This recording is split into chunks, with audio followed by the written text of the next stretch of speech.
तो दोस्तों आपका फिल्मी चीटी चैनल पर स्वागत है और आज मैं एक्सप्लेन करने वाला हूं 2024 में आई मूवी किल को, जो कि बहुत चर्चा में रही अपने एक्शन सीन्स की वजह से और लोगों ने बहुत पसंद भी किया। मैंने आप लोगों से पूछा था कि कौन सी मूवी एक्सप्लेन करूं, तो सबसे ज्यादा वोट इसे ही मिले, तो अब इसका एक्सप्लेनेशन आपके सामने है। फिल्म को एक्सप्लेन करने से पहले मैं आपको बताना चाहूंगा कि 2 अगस्त को औरों में कहां दम था मूवी आने वाली है। इस फिल्म के मेन लीड में है अजय देवगन और तब्बू और ये रोमांटिक फिल्म होने वाली है। मेरे बहुत से सब्सक्राइबर्स को नहीं पता है कि मेरा दूसरा चैनल भी है एक्सप्लेन्ड बाय फिल्मी चीटी के नाम से। इस फिल्म का एक्सप्लेनेशन वीडियो उसी पर आएगा, तो इस वीडियो को देखने के बाद दूसरे चैनल को भी सब्सक्राइब कर लीजिएगा। अब ज्यादा वक्त बर्बाद ना करते हुए चलिए आपको सुनाता हूँ इस फिल्म की कहानी। तो मूवी की शुरुआत में हम एनएसजी कमांडो अमृत राठौड़ को देखते हैं, जो कि बहुत दिनों बाद लौटा है एक मिशन से। जब वो अपना फोन ऑन करता है तो उसकी प्रेमिका तुलिका सिंह के खूब सारे मैसेजेस पड़े हुए थे, जिसमें वो बताना चाह रही थी कि उसके पिता ने उसकी शादी कहीं और तय कर दी है और कल ही उसकी सगाई है। अमृत अपने दोस्त वीरेश, जो कि वो भी आर्मी में ही था, उसके साथ पहुंच जाता है रांची, जहाँ तुलिका की सगाई होनी थी, और उससे कहता कि चलो भाग चलते हैं। तो तुलिका कहती कि मेरे पापा बहुत पहुंचे हुए इंसान हैं, वो मार डालेंगे हम दोनों को।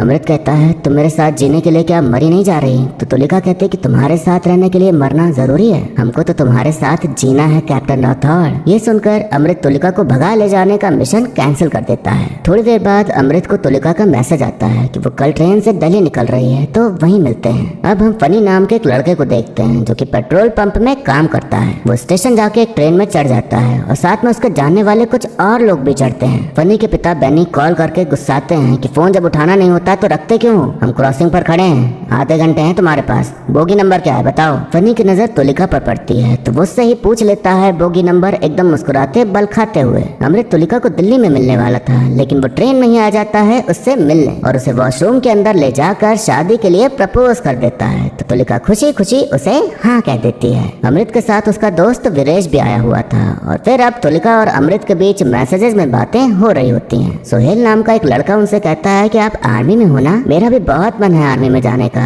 लेकिन मेरी मम्मी मुझे जाने ही नहीं दे रही। रात में तुलिका की बहन आहाना को सुसु आ जाती है, तो मम्मी कहती हैं कि बॉडीगार्ड विराट को ले जाओ, लेकिन वो नहीं ले जाती और खुद ही चली जाती है अकेले वॉशरूम। कुछ लोगों को फोन में मैसेज आता है, तो वो सब उठ खड़े होते हैं और सेम टाइम पे फनी को भी मैसेज आता है। फनी एक पुलिस वाले से बतिया रहा था, तो मौका देख उसके सर पर हंसिया मार उसकी खोपड़ी खोल देता है। 2-3 आदमी जैमर सेट कर देते हैं ताकि कोई कहीं भी कॉल या मैसेज ना कर पाए। बीच में जो आने जाने का रास्ता होता है वो लोग बंद करके ताला लगा देते हैं ताकि कोई बीच वाली बोगियों में आ ना पाए। जो लोग चढ़े थे फनी के साथ ट्रेन में, वो सबको मारते पीटते हुए लूटपाट शुरू कर देते हैं और मेन आदमी फनी था। और अब समझ में आता है कि ये सब डकैत हैं। फनी को तुलिका फिर से दिख जाती है, तो वो उसके साथ बदतमीजी से बात करने लगता है। तो उसके पिता कहते हैं कि पूरी झारखंड की पुलिस तुमको ढूंढ के मारेगी, समझे? तमीज में रहो, तुम्हें अंदाजा भी नहीं है तुम किससे उलझ रहे हो। फनी के चाचा बताते हैं कि शांति ट्रांसपोर्ट का मालिक बलदेव सिंह ठाकुर है ये, उनका बॉडीगार्ड उन्हें बचाने आता है। तो फनी तुरंत उसका गला काट उसे मार डालता है। फनी कहता है ये तो जैकपॉट लग गया भाई, इन्हीं को लेके उतरते हैं, फिर माला माल हो जाएंगे हम। वो लोग अमृत और वीरेश को भी लूट लेते हैं, पर दोनों कुछ नहीं करते,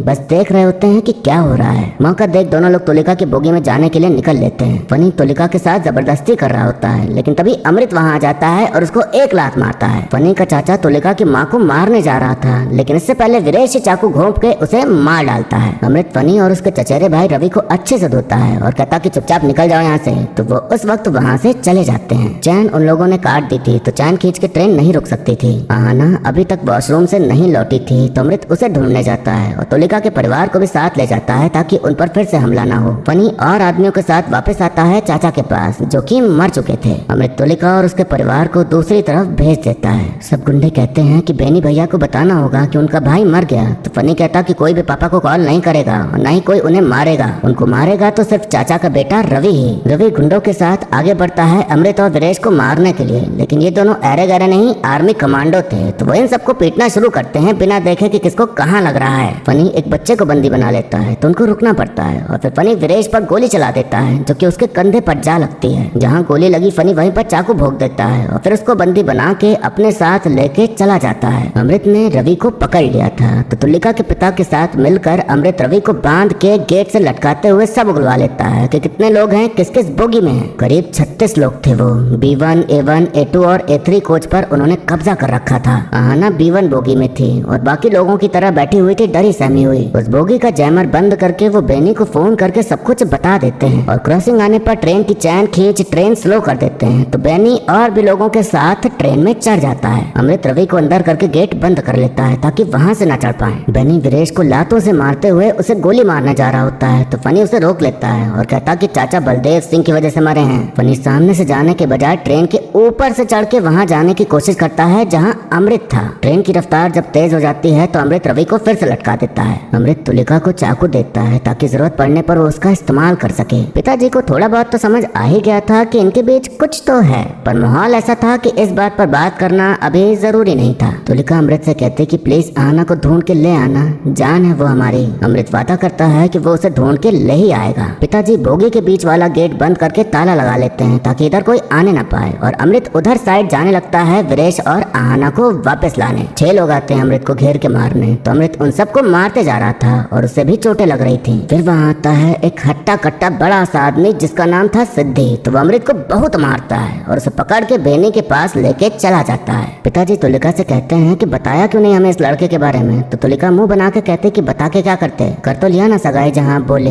बेनी अमृत को मुक्के पे मुक्का मारे जा रहा होता है कि तभी हाथ पैर बंधे होने के बाद भी वीरेश गुंडों को मारने लगता है। तो मौका देख अमृत भी लग जाता है उनको कूटने में। बेनी वीरेश को मारने ही जा रहा होता है कि तभी सोहेल उसका हाथ पकड़ लेता है तो बेनी उसे मारने लगता है तो उसे बचाने उसका दोस्त आरिफ आ जाता है। वीरेश को सिद्धि धर लेता है और उसे पीटने लगता है। सिद्धि आरिफ को चाकू घोंप उसे बेरहमी से मार डालता है बेवजह। इतने ज्यादा खूंखार दरिंदे डकैत थे ये लोग कि किसी को मारने से पहले एक बार भी नहीं सोचते थे और उस बेचारे मासूम बच्चे को मार दिया। वीरेश सिद्धि को मारने लगता है तो बेनी पीछे से हंसिया से उसके कंधे पर हमला कर उसे मारने जा रहा होता है लेकिन तभी अमृत उसे मुक्का मार के किनारे कर देता है। अमृत को बहुत बुरा महसूस हो रहा होता है कि उन्हें बचाने के चक्कर में नौजवान लड़का मारा गया, लेकिन तभी पीछे से वीरेश आकर अमृत का सर लड़ा देता है। उधर फनी को रवि दिखाई पड़ता है टंगा हुआ तो उसी गेट से वो अंदर घुस जाता है। सोहेल हंसिया उठा सिद्धि के ऊपर हमला करने के लिए आगे बढ़ता है पर सिद्धि हंसिया छीन उसे मारने जा रहा होता है लेकिन अमृत हिम्मत जुटा के सिद्धि से लड़ते हुए उसे बचा लेता है। सिद्धि अमृत का गला दबा दे रहा था तो अमृत उसकी उंगली तोड़ देता है और तब जाके वो थोड़ा सा कमजोर पड़ता है। पिताजी फनी पर हमला करते हुए तुलिका को चाबी दे देते हैं तो तुलिका गेट खोलकर भाग जाती है पर फनी उसका पीछा करता है। सिद्धि कमजोर पड़ा लेकिन फिर से पट्टी बांध अमृत से भिड़कर उसे जकड़ लेता है। तुलिका उस बोगी तक आ जाती है जहाँ अमृत था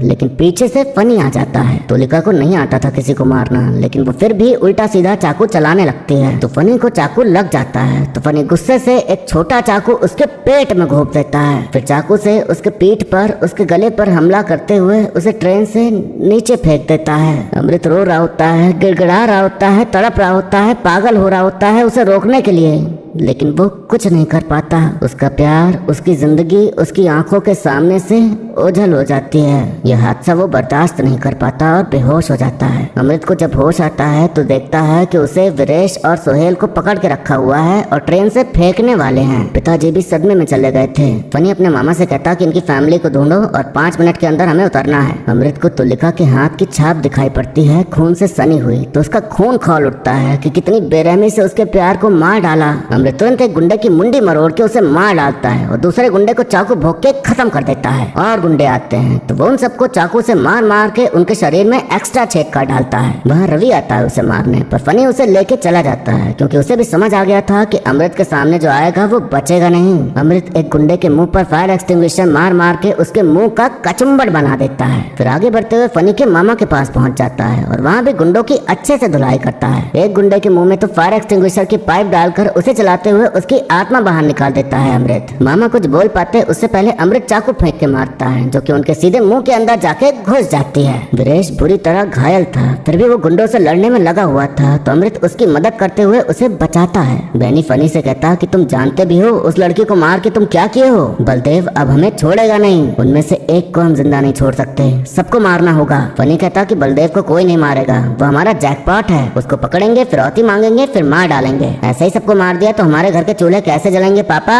समझो बात को। माँ और दादी को जब पता चलता है कि तुलिका अब नहीं रही तो वो फूट फूट के रोते हैं। उन्हें देख के और सब कुछ सोच के अमृत को भी रोना आ जाता है। अमृत को याद आता है वो वादा जो उसने तुलिका से किया था कि वो आना को ढूंढ कर लाएगा, उसे रस्सी लटकी दिखाई पड़ती है जिससे फनी यहाँ तक आया था, तो वो भी ऊपर के रास्ते से उन तक पहुँचने का सोच लेता है। वीरेश भी साथ चलने को कहता है पर उसे वो वहीं रुकने को कह देता है। फनी और उसके गुंडे लोग सबको मार मार के पूछ रहे होते हैं कि उनके साथ कौन कौन था। आना वही मौजूद थी पर अपना मुंह नहीं खोलती। वो लोग आम नागरिक के बीच अपने गुंडों को बैठा देते हैं। अमृत लोगों के बैग से सामान ढूंढ रहा होता है कि कुछ काम आ जाए लड़ाई में, तो उसे एक लाइटर और एक लाइटर फ्लूइड की बोतल मिलती है। तभी कुछ आम लोग वहाँ आते हैं अपनी जान बचा के, जिसमें गुंडे भी शामिल थे, पर अमृत को पता नहीं था तो वो उन्हें दूसरी तरफ जाने देता है। फनी के मामा जिसके मुंह में अमृत ने चाकू घोंप दिया था वो सिद्धि के पिता थे, तो जब पता चलता है उसे कि वो मारे गए तो उसका खून उबाल मार जाता है। सोहेल को गुंडे के पास बंदूक दिखाई पड़ती है तो गुंडा हमला कर देता है, लेकिन अमृत उन दोनों को ढेर कर देता है। बारी बारी एक के बाद एक सब मरते जा रहे थे, तब गुंडों की फटने लगी थी, तो वो कहते कि हमको नहीं लड़ना उससे, हमको ट्रेन से उतर जाने दो। उनकी आपस में ही लड़ाई हो जाती है, तो बैनी कहता कि उतर के क्या तुम लोग बच जाओगे। बलदेव ट्रेन के अंदर असहाय कमजोर बेचारा मामूली यात्री है, लेकिन अगर वो उतर गया तो हम में से एक एक को चुन चुन के मरवाएगा। तो अब सोच लो उतरना है कि नहीं। जितने भी जहाँ जहाँ घाव लगे थे अमृत खुद की मलहम पट्टी करता है और फिर निकल जाता है ऊपर के रास्ते से उन तक पहुँचने के लिए। अब ये लोग आम लोगों को अपनी ढाल बना के आगे बढ़ना शुरू करते हैं, तो उन्हें एक बोगी में कुछ ऐसा देखने मिलता है जिससे कि उनकी फटके चार हो जाती है। पूरी बोगी में लाशें ही लाशें लटकी हुई थी,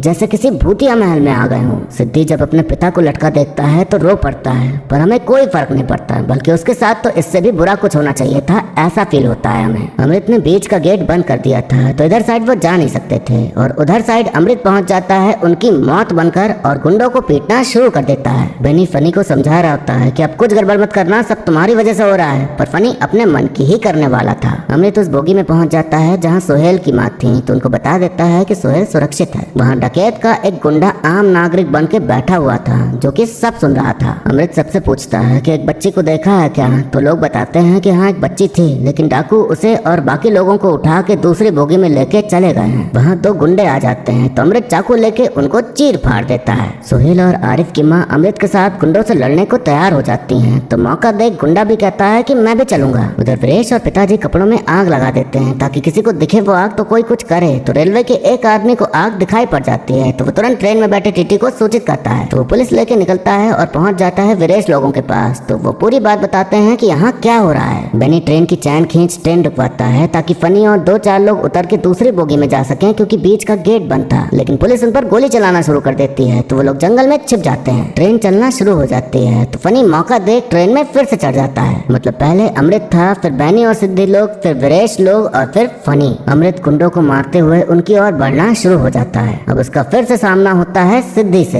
अमृत और सिद्धि दोनों ही गुस्से से भरे हुए खून के प्यासे थे, क्योंकि दोनों ने ही अपनों को खोया, तो दोनों लोग भयंकर तरीके से भिड़ जाते हैं एक दूसरे को मार डालने के लिए। सिद्धि अमृत पर भारी पड़ रहा होता है कि तभी दोनों माएं हॉकी लेकर उसको मारने लगती हैं, और इतना मारती हैं कि उसका भेजा खोल डालती हैं। इसी ने आरिफ को मारा था और अब उसकी माँ ने उसे मार के बदला ले लिया। गुंडा खड़े खड़े देख रहा होता है और उसकी जरा से भी हिम्मत नहीं हो पाती कि वो कुछ बोले उनको।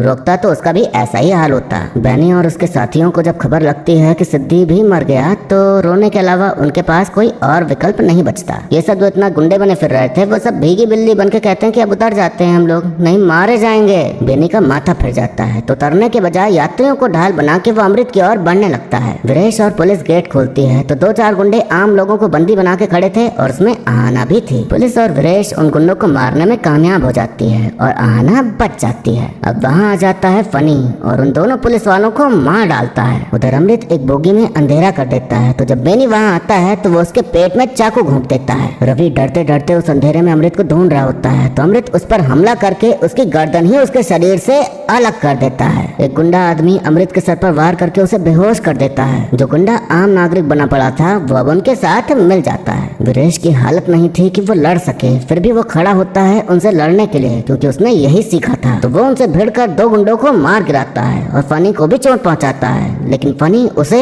मार डालता है। बेनी अमृत को बंदी बनाकर ले आता है, तो अमृत देखता है कि उसने उसके दोस्त को भी मार डाला। अमृत गुस्से से पगला जाता है और वो गुंडे और फनी को मारते हुए बेनी के मुंह में लाइटर फ्लूइड डालकर आग लगा देता है और बेनी घोस्ट राइडर बनते हुए दर्दनाक मौत मरता है। अब अमृत एक हथौड़ा लेता है और उससे सबको मारता है। जो गुंडे बच जाते हैं वो इतना सहम गए थे कि वो चलती ट्रेन से कूद जाते हैं और मारे जाते हैं। फनी की भी अब थोड़ी थोड़ी फटने कल्पना शुरू हो जाती है मौत को अपने सामने देखकर। तो वो कहता है कि ऐसे कौन मारता है बे, हम तो खाली तुम्हारे 4 को मारे, तुम तो हमारे खानदान के 40 को मार दिए। रक्षक नहीं हो तुम, राक्षस हो तुम, राक्षस। फनी छोटी चाकू लेके अमृत पर हमला कर उसे लगातार चाकू मार मार के एकदम जख्मी कर देता है। फनी कहता है ऐसे ही सेम टू सेम मारा था तुम्हारी सोल्जरनी को, देखे ना कैसे तड़पी थी वो। अमृत उसके पैर में हथौड़ा मार उसके पैर तोड़ता है और फिर मुंह तोड़ता है। फिर उसके ऊपर चढ़ के मुक्के मार मार के तुलिका को याद करते हुए उसे मौत के घाट उतार देता है। ट्रेन अगले स्टेशन पर रुक जाती है और वहाँ कमांडर आ जाते हैं सिचुएशन को हैंडल करने के लिए। अमृत बाहर जाके सीट पर बैठ जाता है। हजारों चोटें आई थी, खून से लथपथ हो चुका था वो। उसे अपने बगल में तुलिका दिखाई पड़ती है जो कि मुस्कुराते हुए उसके कंधे पर अपना सर रख के उसका हाथ पकड़ के कहती है तुम्हारे साथ रहने के लिए मरना जरूरी है, हमको तो तुम्हारे साथ जीना है कैप्टन राठौर। तुलिका अब हमेशा हमेशा के लिए उसकी हो चुकी थी, उसकी यादों में जिंदा रह के। और फिर इसी कहानी के साथ ये मूवी यहीं पर खत्म हो जाती है।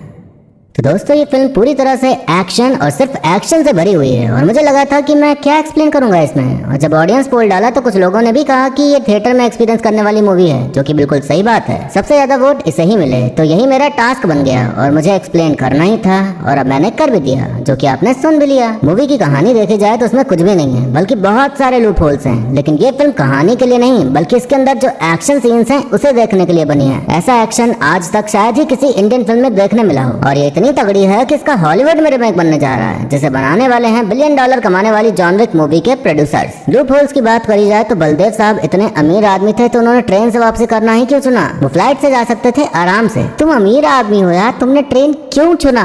यही सबसे बड़ा सवाल है। इसका कुछ स्पेसिफिक रीजन या मजबूरी दिखानी चाहिए थी कि उनको मजबूरन ट्रेन से जाना पड़ रहा है। जितना उन्हें बताया गया है कि वो कितने पावरफुल हैं, तो मुझे नहीं लगता कि इतना अमीर और पावरफुल आदमी ट्रेन से सफर करता होगा, वो भी सेकंड एसी में। खुद की महंगी गाड़ी या लंबे सफर के लिए प्लेन का ही यूज करते हैं अमीर लोग, वो भी बिजनेस क्लास वाली प्लेन टिकट। पिताजी को देख के ऐसा तो बिल्कुल नहीं लगा कि अगर तुलिका अमृत के बारे में उन्हें कुछ बताती तो वो गुस्सा होते या कुछ कर डालते। अमृत कोई छपरी आवारा ऐरा गरा लड़का नहीं था, एनएसजी कमांडो था और दिखने में भी बढ़िया था, तो पिताजी शायद मान ही जाते। पर हमें पिताजी के बारे में ज्यादा बताया नहीं गया कि उनका नेचर कैसा है, कैसा बर्ताव करते हैं वो। जितना देखा उससे तो ये लगा कि मान जाते अगर बात करते तो। एक बात ये भी समझ नहीं आई कि ये ट्रेन नॉन स्टॉप वाली थी क्या, कि कहीं रुकी नहीं रही थी। और एक और बात की जो पुलिस मौजूद रहती है ट्रेन के अंदर, वो चक्कर लगाती रहती है रात में, तो क्या सब सो रहे थे क्या घोड़े बेच के? बेनी को चढ़ाने के लिए चैन खींच के ट्रेन रोकी गई, तो क्या पायलट को नहीं दिखा कि ये सब हो रहा है? जब ऐसे चैन खींच के ट्रेन रोकी जाती है तो ऑफिसर्स जरूर देखते हैं कि किसने चैन खींची, पर किसी ने देखा ही नहीं। आज के टाइम में ऐसे डकैती भी नहीं होती ट्रेन में, तो कुछ और सोचना चाहिए था इसके बजाय। मूवी के करता धर्ता निखिल नागेश भट्ट ने एक इंटरव्यू में कहा था कि 1995 में उन्होंने डकैती होते देखी थी असलियत में, तो वहीं से उन्हें ये आइडिया मिला। पर शायद वो ये भूल गए कि वो 1995 था और ये 2024 है, तो अब ये सब ना के बराबर ही होता है। फिल्म का नाम पहले आघात रखा गया था, फिर बाद में किल नाम हो गया। एक्शन की बात करें तो काफी अच्छे से कोरियोग्राफ किया गया है, जो कि सब कुछ रियल लगता है। तो एस्थेटिक मेकअप का भी खूब इस्तेमाल हुआ है, तो तारीफ तो उनकी भी बनती है। सिनेमेटोग्राफी भी एकदम टॉप नॉच है। टाइट स्पेसेस में कैमरा एंगल सेट करना, लाइट एकदम दमदार रखना, इस तरह से शॉट लेना कि हमें भी फील हो कि वहाँ हम भी हैं, तो ये काम काफी बेहतरीन तरीके से किया गया है। एक शॉट में गड़बड़ी दिखी कि विराट को भी ट्रेन में चढ़ना था, पर वो खड़ा हुआ था, तो कैमरे के पीछे से किसी ने उसे इशारा किया, तब उसे याद आया कि उसे भी चढ़ना है। अच्छा हुआ इसमें कोई गाना नहीं है। तुलिका की याद में या अमृत के ख्यालों में घुसकर एक रोमांटिक या दर्द भरा गाना अगर डाल दिया जाता तो पूरा एक्सपीरियंस ही खराब हो जाता। तो शुक्र है कि ऐसा नहीं किया गया। चाकू चलने की आवाज, कुछ कटने की आवाज, ट्रेन की आवाज, फटने की आवाज, मुक्के लात की आवाज, ये सब साउंड इफेक्ट्स ना हो तो एक्शन एकदम फीका सा लगेगा। तो फिल्म में एकदम सही जगह, सही मात्रा में सही साउंड इफेक्ट यूज किया गया है और म्यूजिक भी काफी अच्छा है, यानी कि बैकग्राउंड म्यूजिक। तो यहाँ म्यूजिक और साउंड डिजाइन करने वाले भी तारीफ के पूरे हकदार हैं। एक्टिंग की बात करें तो ये लक्ष्य की पहली फिल्म है और पहले में ही उन्होंने अपने एक्टिंग और एक्शन से झंडे गाड़ दिए हैं। वो यहीं नहीं रुकने वाले,